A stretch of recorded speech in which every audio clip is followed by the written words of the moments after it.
ಎಲ್ಲ ಆರೋಪಿಗಳನ್ನ ರೇಣುಕಾಸ್ವಾಮಿ ಪ್ರಕರಣದಲ್ಲಿ ಮಾನ್ಯ ಉಚ್ಚ ನ್ಯಾಯಾಲಯ ರೆಗ್ಯುಲರ್ ಬೇಲ್ ಕೊಟ್ಟಿದೆ.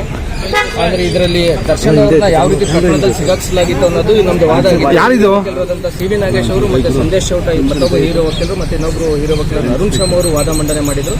ಆ ಎಲ್ಲ ಅಂಶಗಳನ್ನ ಪರಿಗಣನೆ ಮಾಡಿ ಇವತ್ತು ಮಾನ್ಯ ಉಚ್ಚ ನ್ಯಾಯಾಲಯ ಷರತ್ತುಬದ್ಧ ಜಾಮೀನನ್ನ ಆರೋಪಿಗಳು ಕೊಟ್ಟಿದೆ. ಷರತ್ತುಬದ್ಧ ಅಂತ ಹೇಳಿದ್ರಿ, ಕಂಡೀಷನ್ಸ್ ಹೋಗಬಾರ್ದು ಅನ್ನೋಂಥ ಒಂದಷ್ಟು ಷರತ್ತುಗಳನ್ನ ವಿಧಿಸಿದ್ದಾರೆ.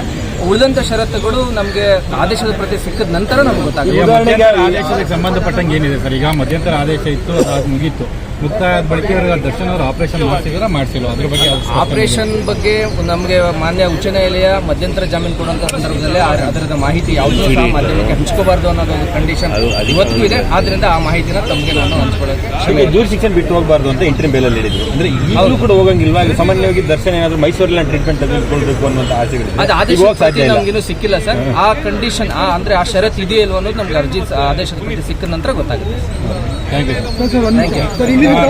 ಒಂದ್ ಮಾತು ಮಾತಾಡ್ಬಿಡಿ ಬೇಡ, ಮಾತಾಡ್ಬಿಡಿ, ಕ್ಲಿಯರ್ ಮಾತಾಡ್ಬಿಡಿ.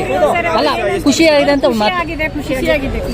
6 ತಿಂಗಳಿಂದ ಮಗಳು ಜೈಲಲ್ಲಿ ಇದ್ರು, ದುಃಖ ಇತ್ತು. ಆ ಸಂದರ್ಭದಲ್ಲಿ ಏನಾಗುತ್ತೆ ಏನು ಅಂತ ಹೇಳಿ ಮೇಡಮ್, ಹೇಳಿ ಮೇಡಮ್. ಮುಂದ್ ಮಾತಾಡ್ಬಿಡಿ, ಆಮೇಲೆ ನಾವ್ಯಾರು ಇನ್ ಮಾಡೋಣ ನಿಮಗೆ. ಒಂದೇ ಮಾತು ಮಾತಾಡ್ಬಿಡಿ.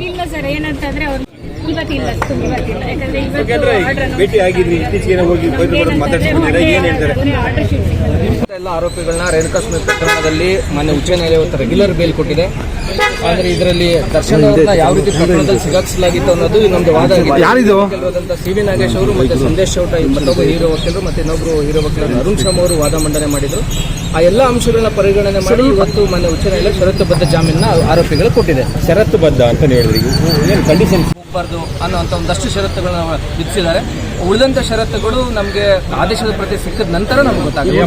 ಆದೇಶಕ್ಕೆ ಸಂಬಂಧಪಟ್ಟಂಗೆ ಏನಿದೆ ಸರ್? ಈಗ ಮಧ್ಯಂತರ ಆದೇಶ ಇತ್ತು, ಅದು ಮುಗೀತು, ಮುಕ್ತಾಯದ ಬಳಿಕ ದರ್ಶನ್ ಅವರು ಆಪರೇಷನ್ ಮಾಡಿಸಿಲ್ಲ. ಅದ್ರ ಬಗ್ಗೆ ಆಪರೇಷನ್ ಬಗ್ಗೆ ನಮಗೆ ಮಾನ್ಯ ಉಚ್ಚ ನ್ಯಾಯಾಲಯ ಮಧ್ಯಂತರ ಜಾಮೀನು ಕೊಡುವಂತ ಸಂದರ್ಭದಲ್ಲಿ ಅದರದ ಮಾಹಿತಿ ಯಾವುದೂ ಸಹ ಮಾಧ್ಯಮಕ್ಕೆ ಹಂಚ್ಕೋಬಾರ್ದು ಅನ್ನೋದು ಕಂಡೀಷನ್ ಇವತ್ತಿಗೂ ಇದೆ. ಆದ್ರಿಂದ ಆ ಮಾಹಿತಿನ ತಮಗೆ ನಾನು ಹಂಚ್ಕೊಳ್ಳೋಕೆ ದೂರ ಶಿಕ್ಷಣ ಬಿಟ್ಟು ಹೋಗಬಾರ್ದು ಅಂತ ಇಂಟರ್ವ್ಯೂ ಬೇಲಲ್ಲಿ ಹೇಳಿದ್ರು. ಅಂದ್ರೆ ಈಗಲೂ ಕೂಡ ಹೋಗಂಗಿಲ್ವಾ? ಸಾಮಾನ್ಯವಾಗಿ ದರ್ಶನ ಏನಾದ್ರು ಮೈಸೂರಲ್ಲಿ ಟ್ರೀಟ್ಮೆಂಟ್ ತೆಗೆದುಕೊಳ್ಬೇಕು ಅನ್ನುವಂತ ಆಸೆಗಳು ಅದು ಆದೇಶ ನಮ್ಗೇನು ಸಿಕ್ಕಿಲ್ಲ ಸರ್. ಆ ಕಂಡೀಷನ್ ಅಂದ್ರೆ ಆ ಷರತ್ತು ಇದೆಯಲ್ವ ಅನ್ನೋದು ನಮ್ಗೆ ಅರ್ಜಿ ಆದೇಶದ ಪ್ರತಿ ಸಿಕ್ಕಿದ ನಂತರ ಗೊತ್ತಾಗುತ್ತೆ. ಒಂದ್ ಮಾತು ಮಾತಾಡ್ಬಿಡಿ ಬೇಡ, ಮಾತಾಡ್ಬಿಡಿ, ಕ್ಲಿಯರ್ ಮಾತಾಡ್ಬಿಡಿ. ಅಲ್ಲ, ಖುಷಿ ಆಗಿದೆ ಅಂತ 6 ತಿಂಗಳಿಂದ ಮಗಳು ಜೈಲಲ್ಲಿ ಇದ್ರು, ದುಃಖ ಇತ್ತು. ಆ ಸಂದರ್ಭದಲ್ಲಿ ಏನಾಗುತ್ತೆ ಏನು ಅಂತ ಹೇಳಿ ಮೇಡಮ್, ಹೇಳಿ ಮೇಡಮ್. ಮುಂದ್ ಮಾತಾಡ್ಬಿಡಿ, ಆಮೇಲೆ ನಾವ್ಯಾರು ಇನ್ ಮಾಡೋಣ ನಿಮಗೆ. ಒಂದೇ ಮಾತು ಮಾತಾಡ್ಬಿಡಿ. ಭೇಟಿ ಆಗಿದ್ರಿ, ಇತ್ತೀಚೆಗೆ ಹೋಗಿ ಮಾತಾಡ್ಸ್ಕೊಂಡಿದ್ರೆ ಏನ್ ಹೇಳ್ತಾರೆ?